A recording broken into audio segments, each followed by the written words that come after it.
I do the whole podcast like this in my unmade bed. Gosh, she can't take me anywhere. I'm just so crazy. Hello and welcome back to the Happy and Confused podcast. Look in. Okay, hear me out. Does this look like a step? I set up a couple candles. I can't tell if it is giving off a relaxing vibe or if it looks like I'm starting a ritual. We're here to talk about relationships. Please don't run. Don't hide. Hold up. Hold the phone. We're taking a brief intermission. Make sure I don't flash anybody. So how are we? Crazy weather we're having, right? Okay, we're back in business. We're talking about relationships, okay? No more avoiding it. Is this ASMR? Okay. I'm stalling.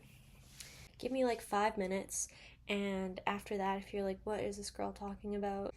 Feel free to be on your way. Relationships, you love them, you hate them, you love the idea of them, and you love romanticizing them. I actually want to move this camera up. Sorry, this is like the most out of pocket episode ever. Let's chat. Are you gonna see my feet? I don't know. I think relationships are really easy to romanticize, especially when we're seeing them all on social media. And people are rarely posting when they fight with their partner or when they're not talking to each other online. Nobody's posting that. So all you're seeing are the anniversary posts and the birthday posts and the, oh my gosh, I'm so in love, and 6 months with you. This is gonna come off like I'm being condescending, but I'm not. If you're in a happy relationship, I think if you want to post about it, you absolutely should. Just ignore me. Guys, it's so hot in here. It's fine. Everything's fine. I do the rest of the podcast like this. I think sometimes get really caught up into the what's wrong with me, how come I don't have a partner, how come all these people are going on dates and they have all these people that they're talking to in their phones, and whenever people go out, they find people to talk to. When we get swept up into that, we can forget what it really means to you to be in that relationship, if that makes sense. And I say to you because being in a relationship looks different for everybody at different points of their life. Some people are dating to marry, some people aren't.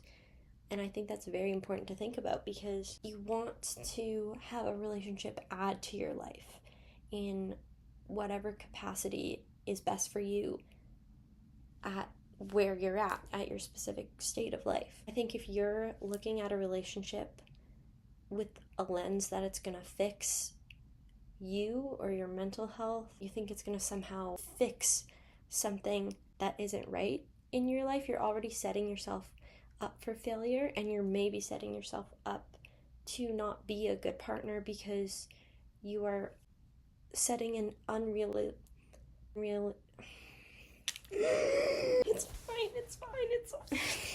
You're setting an unrealistic expectation on that relationship before it even begins, right? And I know we're always going to fantasize about things. I go on first dates and I'm like, what if we were in a relationship? Oh my gosh. I fantasize and put these expectations on a relationship that doesn't exist yet. You know what I mean? And it's easy to fall into that kind of spiral where you're like, what if we do this? And oh my gosh, if we did this, it would make me feel better, or it would improve my self-confidence, or it would make my relationship with my friends better, yada, whatever. I'd be less lonely, whatever you think a relationship's gonna fix, it won't. Not in a way that is, how do I say this, like, the longevity of it is not a thing. It's gonna be a short-term fix. I'm just spitting bars. I think knowing if you're ready for a relationship, and I say ready lightly because, again, some people might be self-aware that they're not ready for a relationship but are willing to jump into one anyway. And, I don't think this necessarily needs to be a problem if it's not at the expense of your partner. But personally, I like to be ready for things. I put that into all of the aspects of my life. When I'm going to the doctor, I want to know what's going to happen. Where, when, why. I need to know everything. I need to know how to be good at my job before I start my job. I need to know where I'm going, what I'm doing, what are the plans this weekend, what are we doing? You know what I mean? I feel like I always need to be ready for things. Also, I truly feel to the bottom of my soul that dating is a humiliation ritual. And I know nobody cares. Realistically, I know nobody cares. But every time I'm on a date, I'm like, everyone knows we're on a date, and everyone knows it's the first date, and everyone knows we're so awkward. And by we, I mean me, because I'm so awkward. I make things awkward, and it's just who I am. I can't help it. It's just who I am. It comes to a point where I'm like, why am I willingly putting myself through this? Like, this is not fun. This is not fun. And your dad sends you a text message saying that he's willing to pay for a Christian dating app for you. And that's when you know you've hit rock bottom.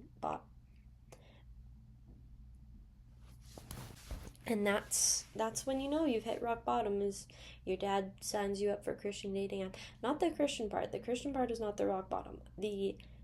Your dad signing you up for a dating app is the rock bottom. And yeah, that's where we're at. That's where we're at. Also, like, a first date is a full day itinerary for me. In the morning, say we have a date at like 2 p.m. in the morning, I'm getting ready and stressing about the date. 2 p.m. the date happens. After the date, I'm falling from adrenaline and recovering from the headache that the anxiety brought me throughout the date. And they shouldn't make me this anxious. Like, it is what it is. First dates are allowed to be awkward, but my nervous system, every part of my systems don't understand that, and they think everything is a disaster and everything is danger. I went on a date the other day, and I was like, I'm out for the rest of the day. I'm out. I can't do anything. I need to bed rot and hide away from society for the next 5 hours. I don't want it to be like that. Like, I want it to be just not a big deal, just for funsies. But it's not. It's not. I care too much. I did an episode. I actually did 2 episodes of Couch Convos with InterVarsity Canada, where we talked about relationships. But it was really interesting because we're all Christian, and so we got to talk about and really get into what dating is like as a Christian.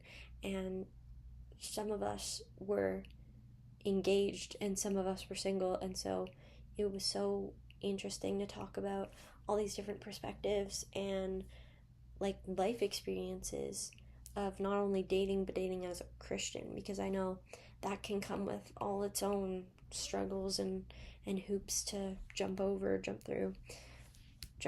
No one jumps over hoops, they're through the hoop. That's the whole point. Can you tell I'm like so over this week? This whole episode is just me bashing myself and revealing all my secrets. There's something I do want to mention that we talked about on Couch Combos, because I thought it was a really interesting thing to think about. We were talking about this idea of the right or the wrong partner, and how is there really the one, right? Everyone had their different opinions on this, but personally, when I look at my past relationships, I don't see them as wrongs or wrong people for me. As cliche as it is to say, I do view them as learning experiences, whether that's something I do or don't want in a relationship, whether I liked the person that I was in that relationship. The list can go on, but all our past relationships can definitely teach us something. And although there's a million different factors as to why you and your previous partners didn't work out, once you meet your person and you know that they're your right person, that's all that matters, right? Maybe there is such thing as the one, whether you believe that or not, but I think you can still believe in the one or the right person for you without discrediting the people who were wrong for you, right? Or maybe there were people that were right for you at that time, at that stage in your life. That can also be super valid. As long as a relationship is adding to your life and not taking away from it or filling some sort of hole that you lack without your partner. Relationships are beautiful and they teach us a lot about ourselves. They can be good for our mental health, they can be bad for our mental health. Just know that if you have done some internalization, is that the word? If you've really thought about it and you think, I am a great partner, anyone would be lucky to be in a relationship with me, then it's probably true. It's probably true, and the right people are going to be in your life at the right time, and you don't have to feel anxious about not being at the same stages of life romantically as your peers, as your friends. It also goes for platonic relationships too. Friends come, friends go. You sometimes just grow apart, you grow out of each other.